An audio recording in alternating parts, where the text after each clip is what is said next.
Selamat datang kembali para novelers di channel Bacain Novel. Kali ini Mimin akan lanjutin kembali bacain alur cerita novel, Istri yang Disia-sia dan Terbuang, sambungan dari video sebelumnya. Tapi sebelum itu, jangan lupa bagi yang belum subscribe silahkan di-subscribe, agar Mimin makin semangat upload alur cerita novelnya. Dan jangan lupa juga, aktifkan tombol loncengnya agar kalian tidak ketinggalan update terbaru dari channel ini. Selamat menikmati alur ceritanya. Bab 50. Mas, besok ke Bandungnya gimana? Aku sudah ajak Pade buat ikut sambil ngejelasin perihal rumah Agam yang dijual. Arin mengirim pesan pada Kaisar dan berharap pemilik nomor akan segera membalasnya. Beberapa menit kemudian balasan Kaisar masuk. Coba nanti Mas diskusikan dengan Kenzi. Percetakan sedang ramai Rin, Mas nggak bisa ninggalin lama. Apa Arin kesana bareng sama Pade dan Ibu saja? Emang nggak apa-apa, Mas nggak ikut. Nggak apa, lagian lebih aman kayaknya kalau hanya sama Pade dan Ibu. Jadi kita bisa menghindari fitnahan Umi nanti. Mas fokus kerja saja, doakan Arin bisa melewati ini semua. Amin. Selepas mengabari Kaisar, Arin segera mengabari Pade agar membawa mobilnya menuju Bandung nanti. Arin juga meminta Bang Faizal untuk ikut agar bergantian menyetir mobil jika Pade Supri lelah. Rin, kamu nggak jadi ajak Agam? Tanya Narsi. Nggak tahu Bu. Arin bingung. Coba kamu ke nomor Bayu. Siapa tahu dia ngizinin kamu pergi sama Agam. Tapi kalau dia nggak izinin gimana Bu? Kita ke rumahnya. Minta sama Bu Reni sama istri barunya Bayu untuk ajak Agam. Lagian, yang sayang Agam kan hanya si Bayu. Itu juga kalau Bayu lagi inget, kalau lagi hilaf boro-boro, ucap Narsi. Baiklah, Arin coba. Arin memencet nomor Bayu dan ternyata nomornya tak aktif. Nggak aktif. Mungkin ganti nomor kali ya. Atau baterai lobet. Coba besok pagi saja, ucap Narsi. Iya, Arin beranjak dari sofa menuju ke dalam kamarnya. Mencoba memikirkan apa saja hal yang akan dibicarakan dengan Umi di Bandung, terlalu grogi dan tak cukup berani mengadukan sikap buruk Bayu selama ini. Demi Agam, Arin harus siap dengan segala konsekuensinya nanti. Malam yang mulai mendingin, membuat Arin tak kuasa menahan kantuk. Ia harus bersiap untuk tidur dan melepas beban sejenak ke alam mimpi. Keadaan perumahan yang sunyi, membuat Arin dengan mudah menutup matanya. Pagi ini, Arin sudah bersiap menunggu jemputan Pade Supri menuju ke Bandung. Berulang kali Arin menghubungi Bayu tetapi nomornya tak juga aktif. Perasaan tak enak tiba-tiba menyelinap dalam hari Arin. Entah kenapa ia ingin sekali mengajak Agam ikut ke Bandung. Rin, kita bawa baju ganti nggak? Tanya Narsi sambil mencangklong tas besarnya. Kita ini mau berkunjung. Sebentar, bukan mau menginap Bu. Bawa mukena saja buat sholat di jalan nanti. Bawa makan. Tanya Narsi lagi. Ini lagi, enggak sekalian bawa kompor atau kasur sekalian. Tanya Arin membuat Narsi terkekeh. Oalah, zaman sekarang apa-apa serba praktis. Mau makan, mau mandi, mau ngomong ini itu, tinggal beli dan gunakan teknologi terkini. Iya iyalah. Gunakan fasilitas yang ada Bu. Biar selangkah lebih maju, ucap Arin merangkul ibunya dan mencium pipi Narsi. Itu mobil Pade. Mobil Avanza putih masuk terparkir di depan gerbang rumah Arin. Narsi mengunci pintu dan Arin membantu membawakan tas yang disiapkan ibunya tadi. Sudah siap Rin? Tanya Pade menghampiri. Sudah. Baiklah ayo berangkat. Biar nggak keburu panas di jalan. Arin dan Narsi masuk ke dalam mobil. Ia melihat Sekar yang juga ikut ke Bandung menemaninya. Loh, Sekar ikut juga? Tanya Narsi dan Arin kaget. Iya, habisnya Mami juga pergi ke Donan tadi bareng para geng ibu-ibu yang lain. Gue malaslah di rumah sendiri, lebih baik ikut Papi pergi. Nggak apa kan Rin? Nggak apa asal kamu nggak minta balik jika baru sampai sana. Ya enggak lah, emang Sekar anak kecil apa? Rajuk Sekar membuat penghuni mobil menertawakannya. Pade, kita mampir ke rumah Mas Bayu bentar ya, ucap Arin. Emang kamu tahu rumahnya Rin? Tanya Narsi. Enggak, tapi Pade tahu. Iya kan Pade? Tanya Arin sambil tersenyum penuh kemenangan. Pade Supri mengangguk membuat Narsih bingung. Kok bisa tahu, Kang? Tanya Narsih. Kemarin waktu beli rumah Bayu, Kakang minta alamat rumah barunya Bayu sama petugas notarisnya. Kebetulan, itu rumah baru Bayu juga notaris tadi yang mengusnya. Jadi gampang mengetahui alamat Bayu, ucap Pade Supri membuat Arin, Narsih dan anak-anaknya takjub. Wih, papi keren. Koyok detektif Kogoro Mori, apik banget pokoke, Yan.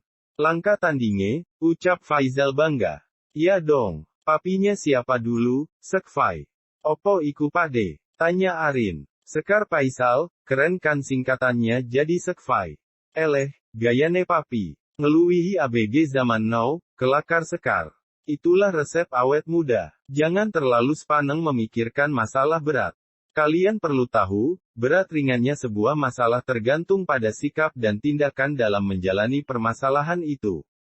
Masalah ringan akan menjadi berat kalau kita salah penanganan, begitu juga sebaliknya.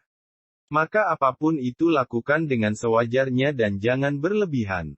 Pasti hidupkan tenang dan damai. Semua mengagumi petuah Pade Supri yang memang benar adanya. Segala sesuatunya jika berlebihan sangatlah tidak baik. Arin merasa lebih baik sekarang, setidaknya nanti ada yang bisa membantunya menjelaskan duduk perkaranya Agam dan Bayu. Mobil sampai di depan perumahan Rinjani.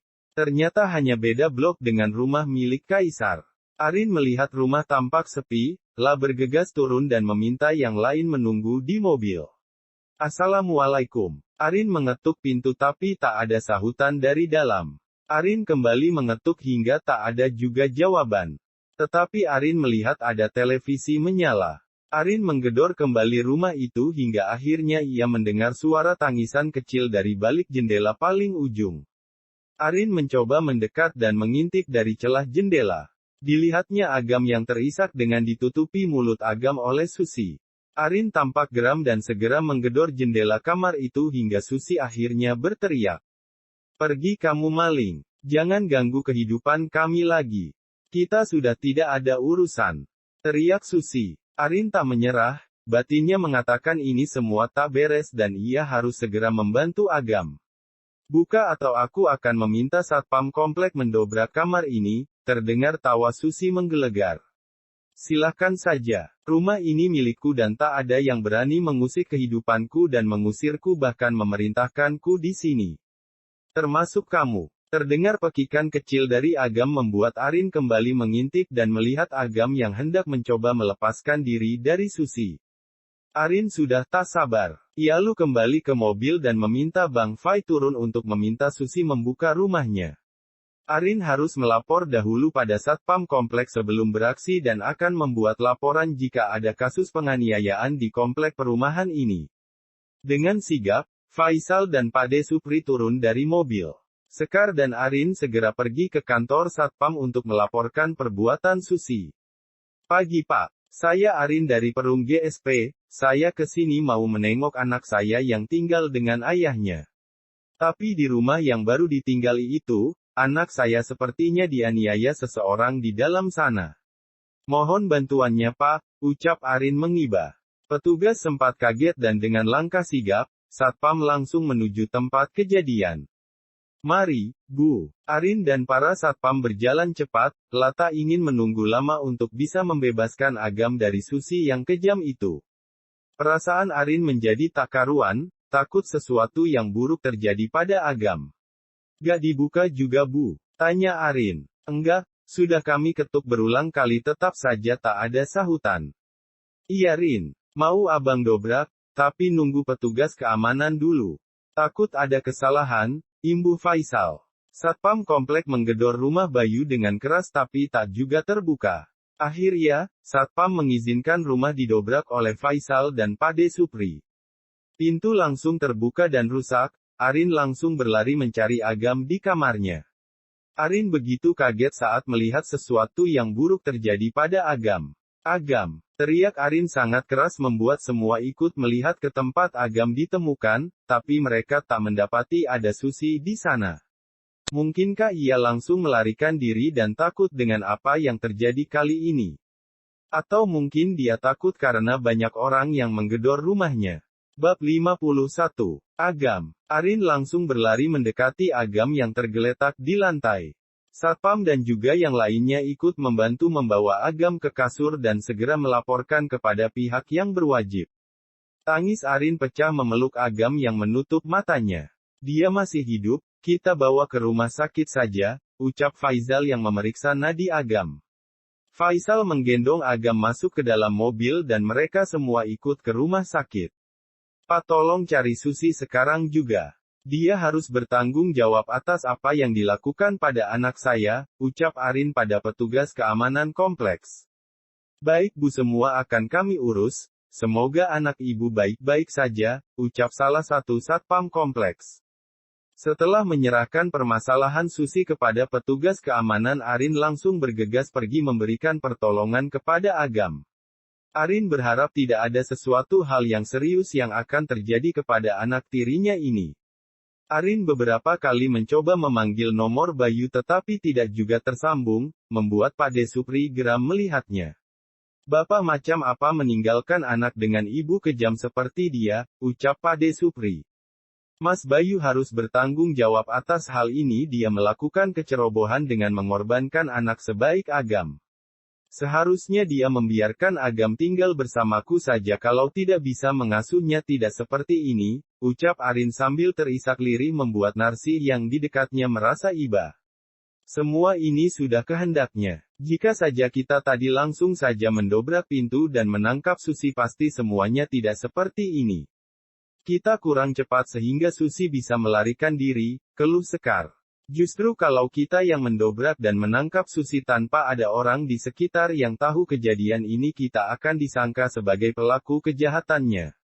Bagaimanapun, posisi Susi adalah pemilik rumah dan kita sebagai orang luar pasti tidak akan punya hak lebih terhadapnya, ucap Faisal. Ucapan Faisal tadi ada benarnya tetapi Arin kurang teliti sehingga ia tidak bisa mendapatkan bukti yang akurat terkait hal apa yang dilakukan oleh Susi kepada Agam. Mobil sampai di rumah sakit. Agam langsung dilarikan ke UGD tempat pertolongan pertama pada pasien gawat darurat. Tolong anak saya dok. Dia tadi dianiaya oleh ibu tirinya, ucap Arin pada dokter jaga UGD. Dengan sikap para medis langsung menolong Agam dan memberikan pelayanan kesehatan langsung.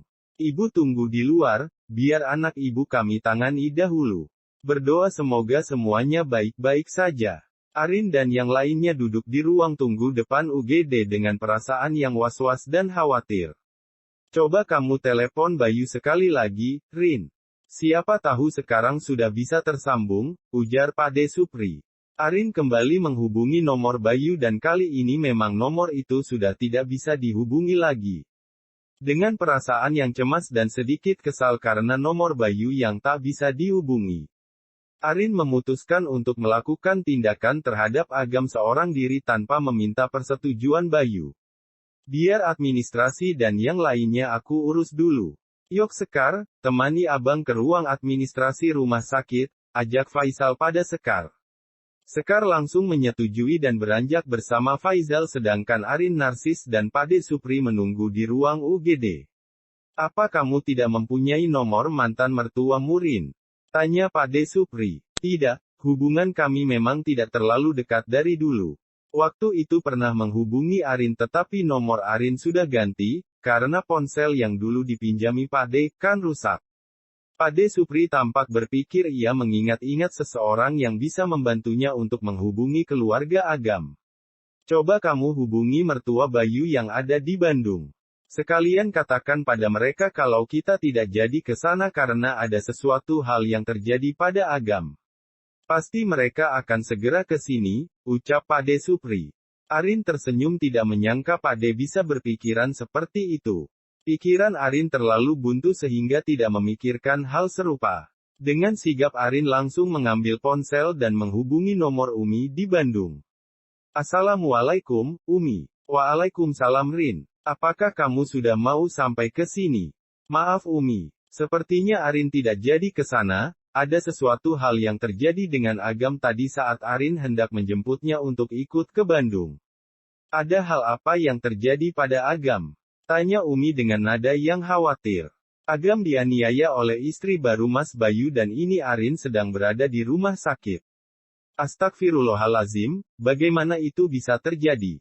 Bagaimana sekarang keadaan Agam? Terdengar nada kaget Umi dan sedikit isakan lirih mendengar berita yang sangat mengejutkan ini. Ini kami sedang di UGD, menunggu kabar dokter yang memeriksa Agam di dalam. Doakan saja Umi, semoga Agam baik-baik saja. Apakah Umi bisa datang ke sini?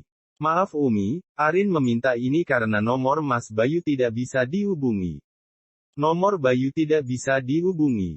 Bagaimana bisa? Arin juga tidak tahu, tadinya Arin ke Bandung juga hendak membicarakan hal ini. Tapi ternyata, sesuatu hal buruk sudah lebih dulu terjadi pada Agam. Baiklah, Umi dan Abah akan langsung ke sana. Kamu kirimkan alamat rumah sakitnya sekarang, biar Umi langsung meluncur ke rumah sakit. Baik, Umi. Hati-hati di jalan dan jangan ngebut. Yang penting selamat sampai tujuan, Arin tunggu di rumah sakit. Setelah menelepon Umi, Arin merasa lega. Setidaknya kali ini ia bisa mengungkapkan tanpa harus menunjukkan bukti yang bisa disangkal Bayu lagi. Ternyata Allah mempermudah jalan kita, Rin. Jika nanti nenek Agam tahu, Bayu pasti akan habis, ucap Narsi diikuti anggukan Pade Supri. Itulah kenapa kita selalu harus melakukan perbuatan baik pada siapapun karena setiap hal baik akan kembali juga pada diri kita cepat atau lambat dan perbuatan buruk akan mendapatkan balasannya juga. Mungkin dahulu Bayu lupa, kalau apa yang dia lakukan juga akan berimbas pada dirinya sendiri. Jika sudah begini pasti dia akan menyesal, ucap Pade Supri bijak. Kalau si Bayu otak dan hatinya waras, pasti dia menyesal. Semoga setelah ini dia berubah dan bertaubat menjadi lelaki yang lebih baik lagi. Kasihan Agam kalau menjadi korban dari seorang ayah seperti Bayu, timpal Narsi. Pintu UGD terbuka Arin segera beranjak dan mendekati dokter yang memeriksa Agam. Bagaimana keadaan anak saya dok? Tanya Arin. Alhamdulillah dia hanya pingsan saja, sepertinya anak itu sudah lama menangis dan meraung tetapi ditahan sehingga ia hampir saja kehabisan nafas. Untung segera ditolong, ucap sang dokter membuat Arin begitu sedih mendengar kabar itu. Apakah boleh kami melihatnya ke dalam dok? Silakan, kami akan memindahkan anak Anda ke ruang perawatan setelah menyelesaikan biaya administrasi. Apakah semua sudah diurus? Sudah, sedang diurus oleh abang saya. Baiklah, akan segera pasien kami pindahkan ke ruang perawatan. Arin bernapas lega karena Agam masih diberi nafas dan nyawa untuk hidup. Setelah dipindahkan ke ruang perawatan Arin langsung menemui Agam. Bu. Panggilan lirih Agam membuat Arin meneteskan air mata dan langsung memeluknya. Sayang, kamu tidak apa-apa. Apa ada yang sakit? Tanya Arin cemas. Tidak, Agam akan baik-baik saja. Agam, kan anak ibu yang hebat. Ciuman bertubi-tubi menghujani wajah mungil sang anak. Narsi sampai tak kuasa menahan air matanya juga, melihat suasana haru antara Agam dan Arin yang terlihat saling menyayangi. Sekarang Agam gak usah takut, ibu akan melindungi Agam dari semua orang yang akan menjahati Agam. Ibu sangat menyayangi Agam, berjanjilah tidak akan membuat ibu khawatir lagi. Sebentar lagi Oma akan datang, Agam pasti senang bukan akan bertemu Oma. Wajah Agam berubah ceria, ia tersenyum sambil mencium pipi Arin. Agam sayang ibu. Ibu selalu tahu apa yang akan inginkan, sudah lama Agam ingin bertemu Oma. Terima kasih ibu. Kali ini Arin akan mengusut kejadian ini dengan tuntas. Dia tidak akan membiarkan Susi lepas begitu saja. Kalau dia berusaha untuk melindungi dirinya menggunakan Bayu sebagai alasan, Arin tak segan-segan akan menjadikan dua orang itu sebagai pelaku kejahatan terhadap Agam. Kejahatan terhadap anak kecil tanpa dosa sungguh tidak bisa dimaafkan. Jika saja tadi ia tidak ke sana, pasti Agam sudah tidak ada lagi di dunia ini. Dan ia akan menjadi satu-satunya orang yang akan kehilangan akan kejadian naas itu. Bersambung ke bab 52. Terima kasih sudah setia di channel ini. Mohon maaf telat uploadnya lagi ada kesibukan. Sampai jumpa pada bab selanjutnya.